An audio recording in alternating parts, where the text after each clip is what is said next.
You make decent money. Not lottery money, but enough that you shouldn't feel broke. Yet every payday, it's déjà vu. The balance climbs, then slides right back down. You tell yourself it's rent, inflation, maybe that one sushi night. But secretly you wonder, where does it all go? Truth is, most of us don't have an income problem. We have a flow problem. Money comes in fast and leaks out faster.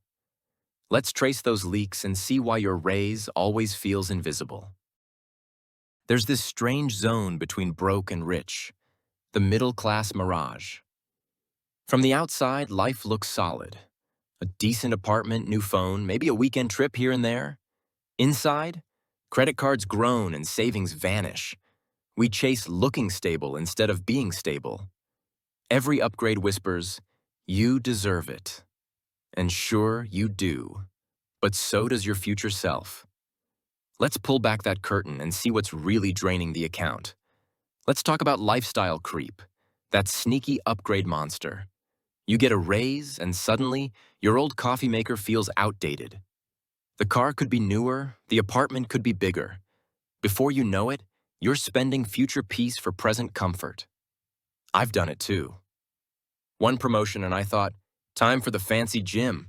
6 months later, still broke, just sweating in nicer air conditioning. Each upgrade feels harmless. It's just $20 more a month. Multiply that by 10 little upgrades, and your raise evaporates. The danger isn't big purchases, it's the new normal they create. Once comfort expands, it rarely shrinks back. Wealth, ironically, grows from what you don't upgrade. Keep a few old habits. They're your quiet investors. Every dollar you earn can buy two things: lifestyle or freedom. Most people spend it chasing the first and wonder why they never get the second. Freedom doesn't come with same-day shipping. It grows quietly in your savings account. It's the option to say no, to take a break, to not panic when the fridge dies. That's what real wealth feels like. Options, not upgrades. You ever sign up for a free trial and forget about it until month 3? Yeah, same. Subscriptions are sneaky because they don't feel like spending. They're slow leaks that add up quietly. Music app, streaming app, random productivity pro plan. Together, they nibble away at your paycheck. It's not sabotage, it's autopilot. The good news? You can switch it off. Autopay was supposed to make life easier. Set it and forget it. But that forget part, that's the expensive bit. When every charge hides behind automation, you lose the friction that reminds you to choose. A 5-minute audit every quarter can save hundreds. Less guilt, more control. That's the trade-off worth making. Tiny repeating charges blur together. $10 here, 12 there, they hide in plain sight. That's why awareness beats math.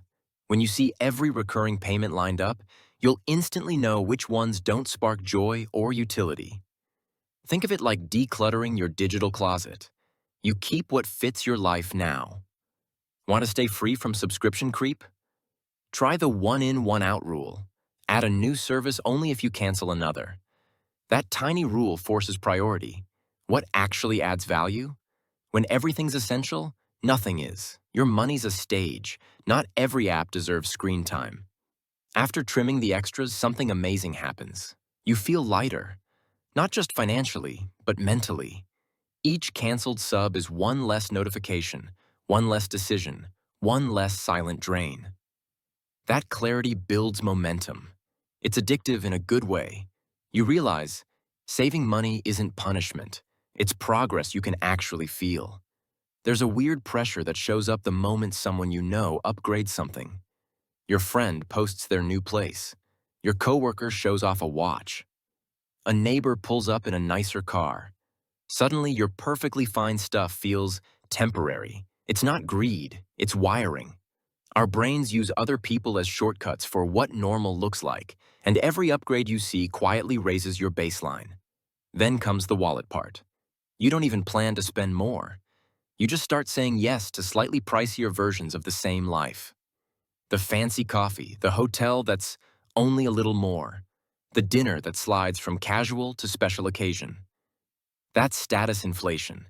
Not buying things to be happy, but buying to not feel behind. The fix isn't becoming a monk. It's noticing the moment comparison takes the steering wheel and taking it back before your budget pays for someone else's highlight reel. Comparison doesn't say, spend big now. It whispers, just this once, go a little nicer. Then nicer becomes normal. We adjust frighteningly fast. It's called hedonic adaptation. And yesterday's treat becomes today's baseline. You don't feel richer, you feel maintained. That's the trap. You're paying more just to feel how you used to feel, and your savings never see the raise you earned. It's not that the nicer dinner or upgraded seat is evil. It's that they multiply when you stop noticing them. So give yourself a rule.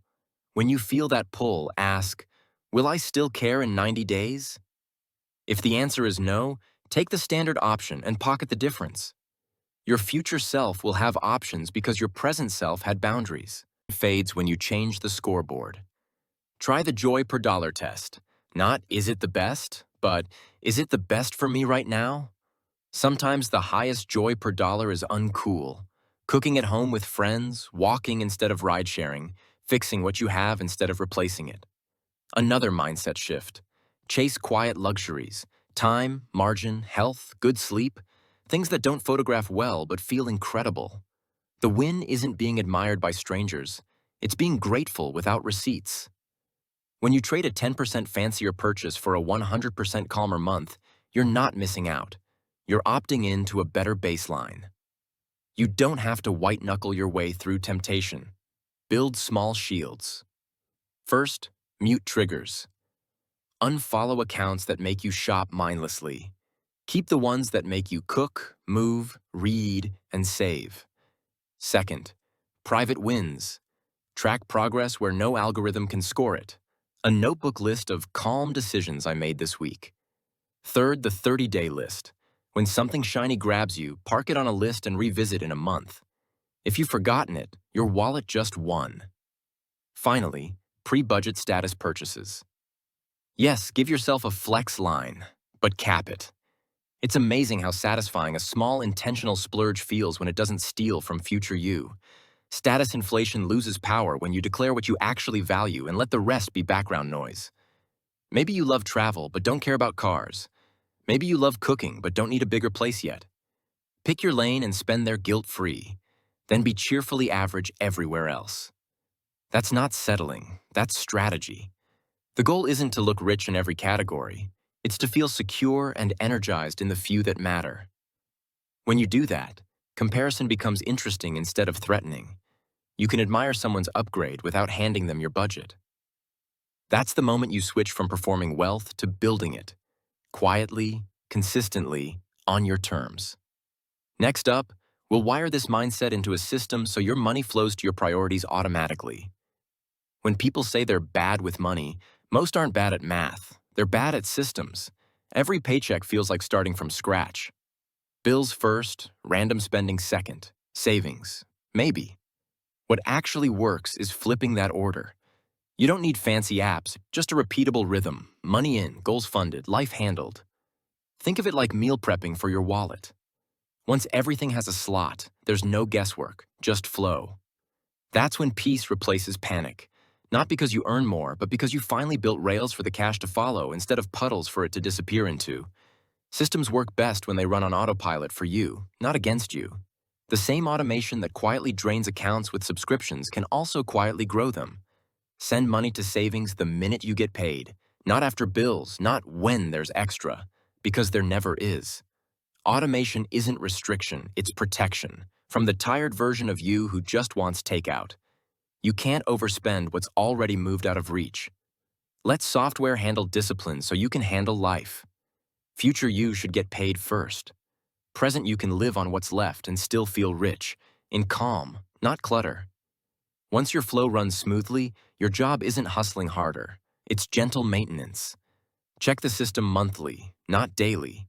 If something breaks, adjust. If it works, leave it alone. Money peace feels boring at first. That's how you know it's working. Boring is the opposite of chaos. The trick is resisting the urge to reinvent the plan every weekend. Set it, review it, live your life. You'll still buy things, travel, enjoy. The difference is you'll know exactly where it fits. Predictability might sound dull, but predictability is what freedom feels like when it finally arrives. Let's rewind. You met the four silent thieves: lifestyle creep, subscription traps, status inflation, and no system. Each one alone leaks a little. Together, they empty possibility. But you also met their opposites: awareness, intention, priorities, and flow. That's your defense. You don't fight money mistakes with guilt, you replace them with structure.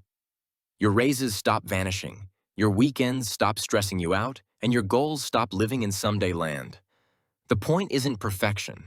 It's progress that sticks because it runs quietly in the background while you live your actual life. If any of this sounded uncomfortably familiar, good. That means you care. You're not broke, you're just catching the leaks. See, the real flex isn't the upgrade, it's the margin. The space to breathe, to choose, to rest. Every no you say to mindless spending is a yes to freedom you can feel. Start where you are. Pick one leak to plug this week. Your next raise doesn't have to vanish. It can build something. And if you want to keep learning how to make that flow easier, hit follow and hang out next episode. Because money doesn't grow on trees. Yet.